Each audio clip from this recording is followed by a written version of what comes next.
Online class. CRT training. 500 plus MNC engaging with KL deemed to be university.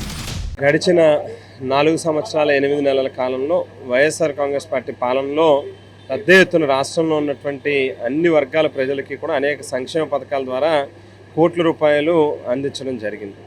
మరి ఈ మేరకు కార్యకర్తల్లో కూడా మరింత ఉత్సాహాన్ని నింపి ఎన్నికలు దగ్గర పడతా ఉన్నటువంటి తరుణంలో వాళ్ళ ద్వారా కార్యకర్తల ద్వారా పార్టీ యొక్క విజయానికి మరొకసారి కృషి చేయాలి, ప్రజలకు మనం చేసినటువంటి సంక్షేమ పథకాలు కానీ అభివృద్ధి కార్యక్రమాలను కానీ వివరించాలి అనేటువంటి ఉద్దేశంతో వాళ్ళలో ఒక స్ఫూర్తిని నింపడం కోసం ప్రీతమ ముఖ్యమంత్రి వైఎస్ఆర్ కాంగ్రెస్ పార్టీ అధ్యక్షులు జగన్మోహన్ రెడ్డి గారి ఆధ్వర్యంలో రాష్ట్రంలో ఉన్నటువంటి 5 ప్రాంతాల్లో కార్యకర్తల సమావేశాలు నిర్వహించబోతూ ఉన్నారు.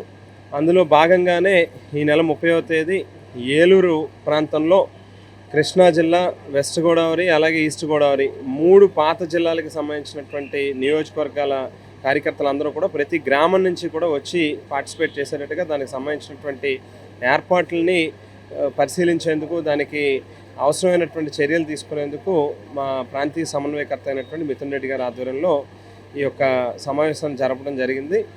అందులో ఈ జిల్లాలకు సంబంధించినటువంటి శాసనసభ్యులు అలాగే ముఖ్యమైనటువంటి నాయకులు అందరితోని కూడా మాట్లాడడం జరిగింది. ఎప్పుడైనా ఏ రాజకీయ పార్టీ అయినా ఎవరైతే బాగుంటుంది అనేటువంటి సందర్భంలో కొన్ని పేర్లు కన్సిడరేషన్లోకి అనేటువంటి తీసుకోవడం జరుగుతుందన్న.